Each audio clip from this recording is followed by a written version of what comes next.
እስቲ ዛሬ ስለ አንድ በጣም አስደናቂ ሐሳብ እናወራ። የሰው ልጅ ስልጣኔን ከቀረጹ ታላላቅ ሐሳቦች ውስጥ አንዱ ነው ብንል ማጋነን አይሆን?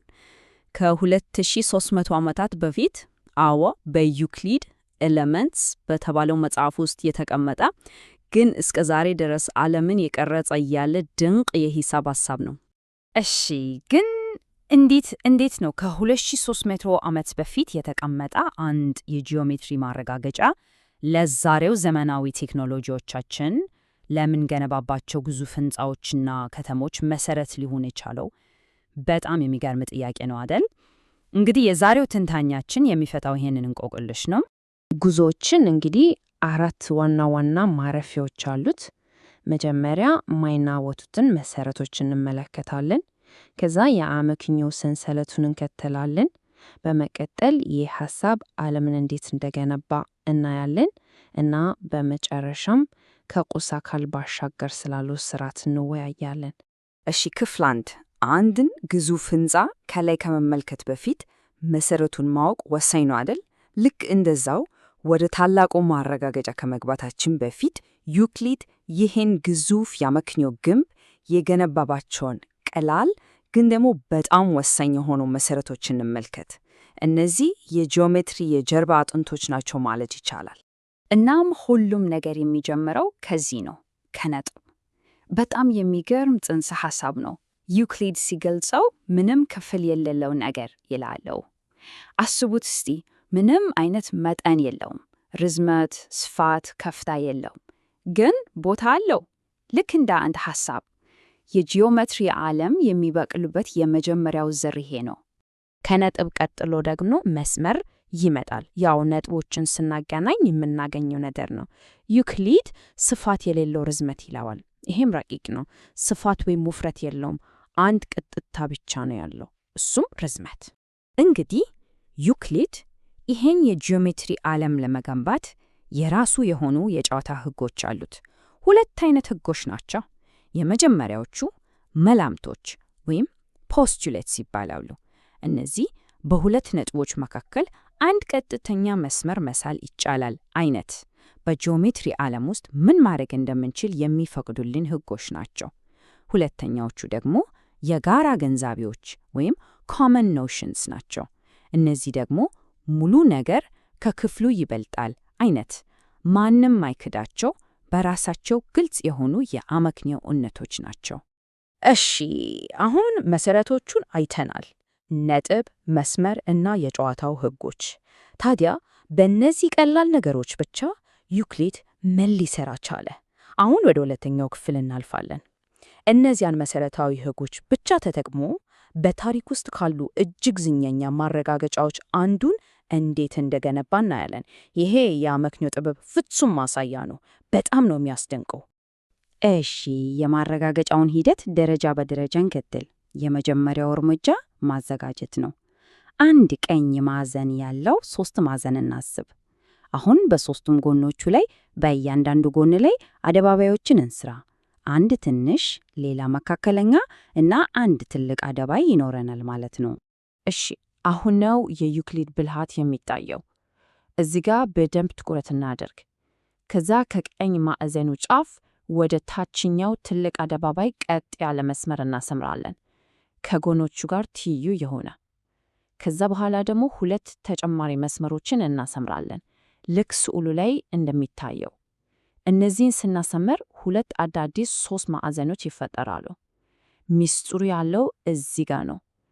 እነዚህ መስመሮች ናቸው ሁሉንም ነገር የሚፈቱት። አሁን አመክንዮ ይጀምራል። እነዚህ አሁን የፈጠርናቸው 3 ማዕዘኖች ስፋታቸው እኩል ነው። እንዴት?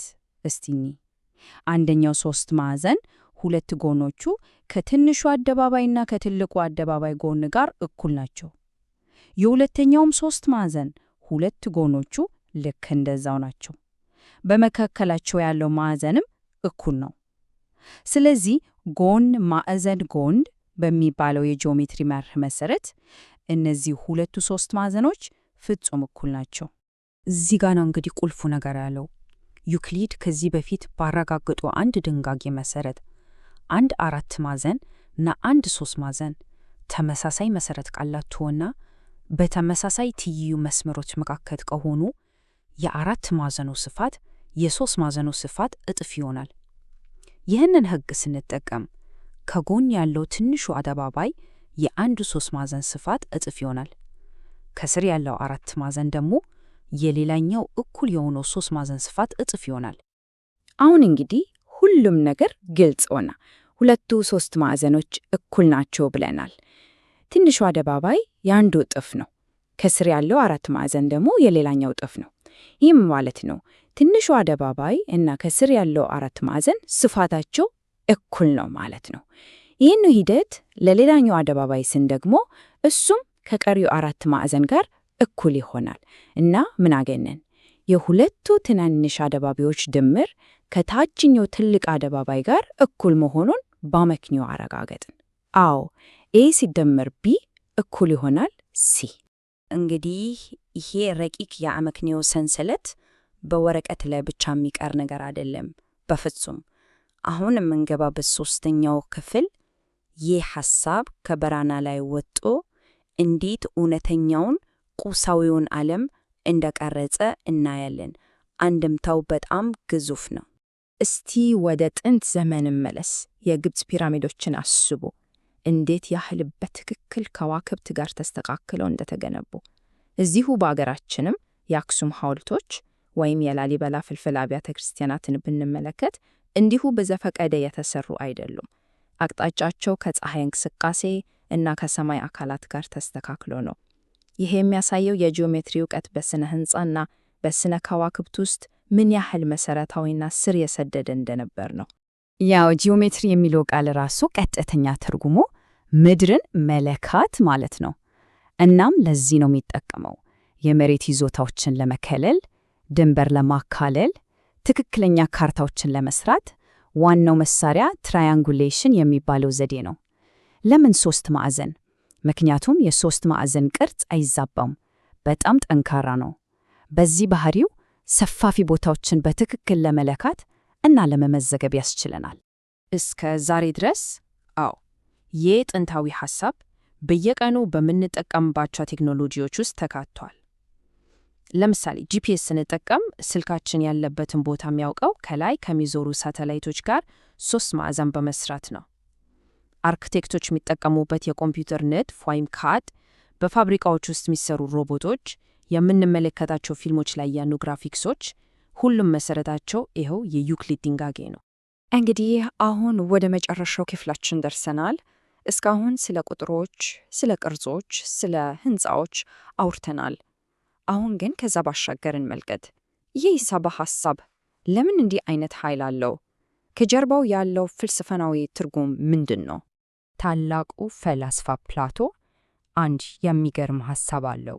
እሱ እንደሚለው የሂሳብ እውነታዎች የኛ የምንፈጥራቸው ነገሮች አይደሉም፣ በፍጹም። ይልቁንም በራሳቸው ህልውና ያላቸው በረቂቅ ዓለም ውስጥ የሚገኙ እኛ በሂደት የምናገኛቸው እውነቶች ናቸው ይላል። ልክ አንድ አሳሽ ተጉዞ ከዚህ በፊት ያልታየ አዲስ አህጉር እንደሚያገኘው ማለት ነው። እኛ የምናደርገው ማግኘት ነው እንጂ መፍጠር አይደለም። እስቲ ስለ ሁለት አይነት እውነቶች እናስብ። አንደኛው እንደ ሁኔታው የሚለያወጥ ጊዜያዊ እውነት ነው። ለምሳሌ አንዳንድ ጊዜ ኢፍትሐዊነት ያሸንፋል የሚለው ሐሳብ ያው በአንዳንድ ቦታና ጊዜ እውነት ሊሆን ይችላል። ሌላኛው ግን ዘላለማዊ እውነት ነው። የፓይታጎረስ ሕግ እዚህ ምድር ላይም ሆነ ማርስ ላይ ዛሬም ሆነ ከ1 ቢሊዮን ዓመት በኋላ እውነት ነው። በአመክንዮ ላይ ብቻ የተመሰረተ የማይናወጥ የማይለወጥ እውነት። እናም ወሳኙ ነጥብ ይሄ ነው። ይሄ የሂሳብ ድንጋጌ በዓለም ላይ ይህን ያህል ተጨባጭ እና ውጤታማ መሆኑ በአጋጣሚ አይደለም። በአእምሯችን ውስጥ ያለው የአመክንዮ አወቃቀር እና በውጭ ያለው የእውነተኛው ዓለም አወቃቀር መካከል ጥልቅ የሆነ ግንኙነት እንዳለ ነው የሚያሳየው። ንጹሕ አመክንዮ እውነታን መቅረጽ ይችላል ማለት ነው። እናም ይህ ሁሉ ወደ አንድ ትልቅ ጥያቄ ይመራናል። ይህ አንድ ብቻ ጥንታዊ የሆነ ስነ ሐሳብ ዓለማችንን በዚህ ደረጃ መገናባት ከቻለ፣ እስቲ አስቡት ወደፊት ልናገኛቸው የምንችላቸው ገና ያልተገለጡ ሌሎች ረቂቅ እውነታዎችስ ምን አይነት አዲስ ዓለም ሊገንቡ ይችላሉ? ይህ በጣም ትልቅ ጥያቄ ነው። መልሱን ምናልባት ጊዜ ብቻ ነው የሚያሳየን።